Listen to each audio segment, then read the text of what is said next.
характерно оружие гвоздь.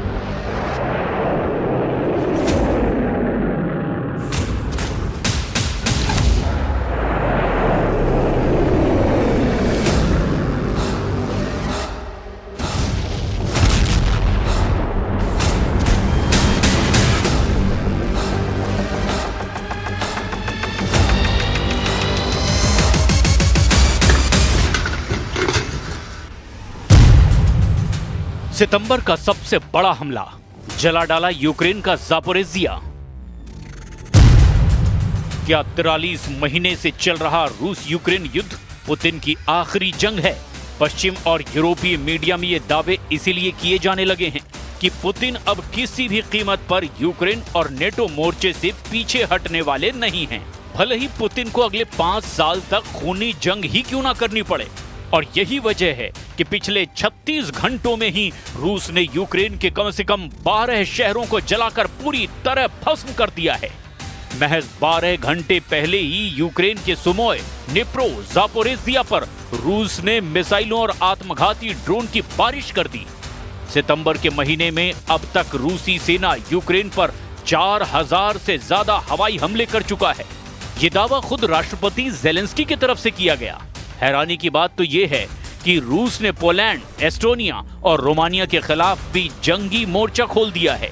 ये तीनों नेटो देश हैं और अब तक इन तीनों नेटो देशों ने नेटो के अनुच्छेद 4 का 2 बार इस्तेमाल किया है। पोलैंड में जहां रूस के 21 आत्मघाती ड्रोन घुस गए, तो वहीं एस्टोनिया के एयर स्पेस में रूस के 3 मिग-31 जेट ने कोहराम मचाकर रख दिया। हैरानी की बात तो ये है कि रोमानिया में भी रूसी ड्रोन और जेट ने नेटो को खुला चैलेंज दिया। यहां पर गौर करने वाली बात तो ये है कि अब अमेरिकी राष्ट्रपति ट्रंप भी पुतिन के सामने नतमस्तक नजर आने लगे हैं। ट्रंप ने हाथ खड़े कर दिए हैं। ऐसा लग रहा है कि या तो रूस के सामने यूक्रेन सरेंडर कर देगा या फिर नेटो रूस से युद्ध करके हार जीत का फैसला कर लेगा। लेकिन दिक्कत यह है कि रूस ने नेटो से शुरुआती युद्ध में ही परमाणु हथियारों को जंग के मैदान में उतार दिया है। तो चलिए देखते हैं यूक्रेन से लेकर यूरोप तक पुतिन का रूस कैसे कोहराम मचा रहा है। 12 घंटे में यूक्रेन के 3 शहर भस्म।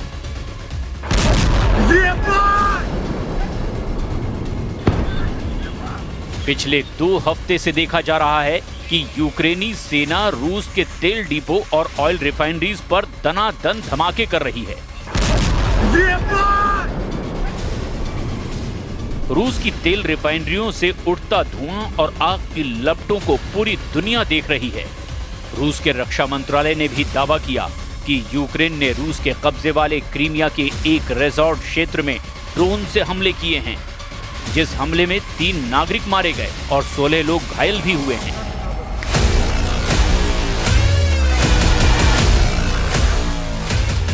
तो इधर ज़ेलेंस्की भी डंके की चोट पर रूस को जबरदस्त नुकसान पहुंचाने का लगातार दावा कर रहे हैं।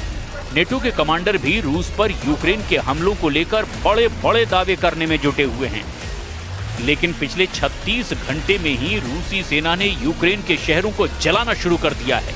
पुतिन के तूफानी हमले से ज़ेलेंस्की की चीखें निकलने लगी हैं। जरा देखिए यूक्रेन के निप्रो, सुमे और ज़ापोरिज़िया का रूस हमलों में आखिर हाल क्या हो गया है। निप्रो में रूस के हवाई हमलों से कोहराम मचा हुआ है। यूक्रेनी सेना का दावा है कि निप्रो पर कई क्रूज मिसाइलों से हमले किए गए हैं। वहीं कुछ रिपोर्ट्स में दावा किया गया है कि रूसी बैलिस्टिक मिसाइलों ने निप्रो को बुरी तरह से तबाह कर दिया है। जो तस्वीरें सामने आई है, जिसे एक चश्मदीद ने अपने मोबाइल वीडियो कैमरे से ही रिकॉर्ड किया है, जिसमें निप्रो शहर में एक मिसाइल से जोरदार धमाका होते हुए साफ देखा जा सकता है। वहीं यूक्रेन के सुमे शहर पर भी ड्रोन और मिसाइल हमलों से भारी तबाही हुई है। सुमे पर पिछले 4 महीने में रूस के हवाई हमले तेज हो गए हैं। हैरानी की बात तो यह है कि नेटो के एयर डिफेंस सिस्टम भी अब सुमे में फेल साबित हो रहे हैं। सुमे यूक्रेन के लिए रणनीतिक तौर पर बेहद अहम है और यही वजह है कि रूस पूर्वी यूक्रेन के इस शहर पर अंधाधुंध हमले कर रहा है। वहीं रूसी सेना ने यूक्रेन के ज़ापोरिज़िया शहर पर इतने बड़े घातक हमले किए हैं कि यूक्रेन की हालत खराब हो गई है। रूसी सैनिकों ने 100 से ज्यादा ड्रोन और लगभग 150 ग्लाइड बम ज़ापोरिज़िया शहर पर दाग दिए हैं। राष्ट्रपति व्लादिमीर ज़ेलेंस्की ने दावा किया कि रूस ने सितंबर का सबसे भीषण हमला कर दिया है।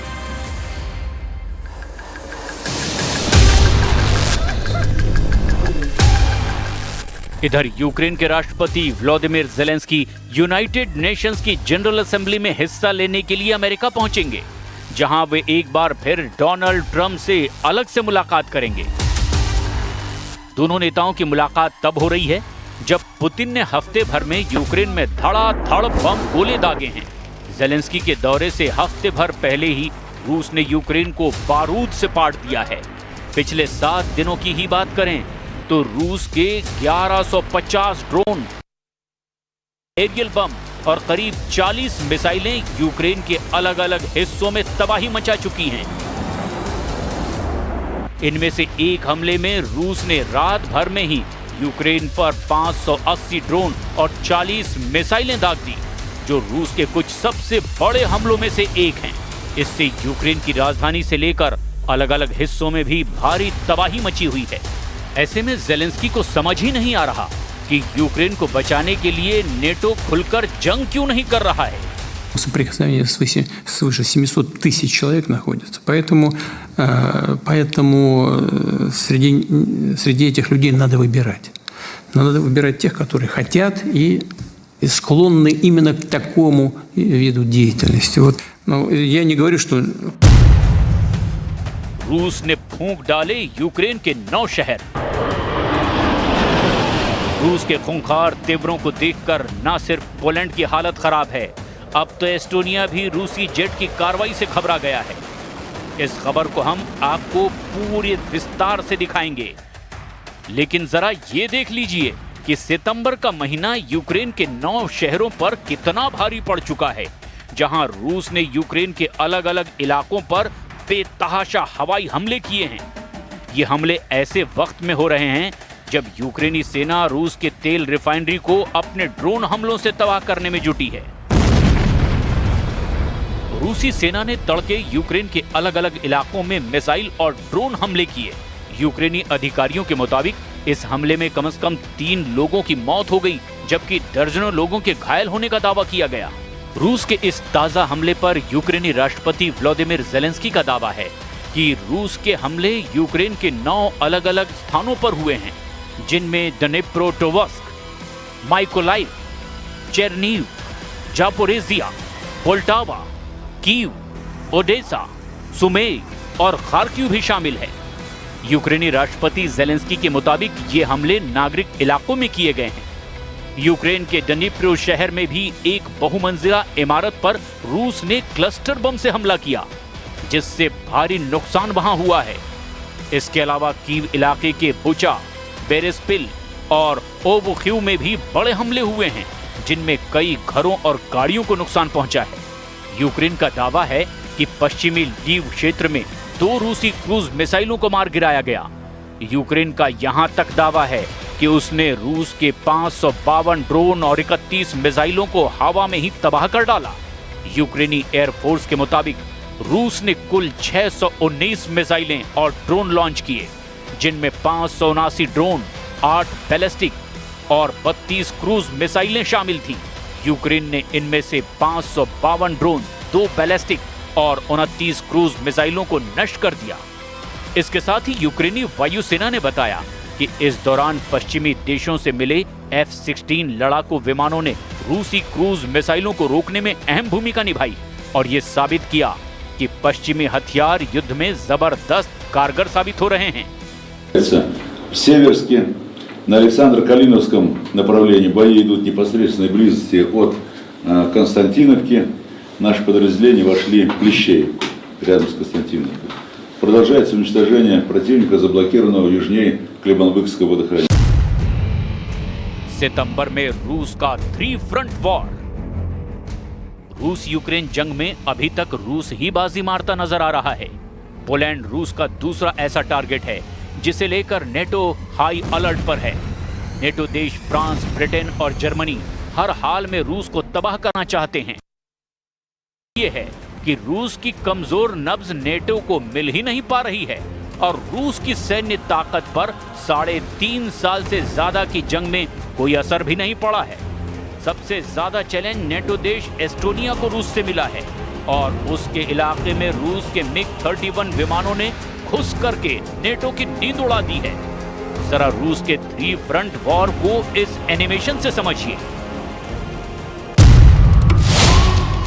रूसी सेना इस वक्त यूक्रेन के साथ साथ नेटो देश पोलैंड और एस्टोनिया को टारगेट पर ले चुकी है।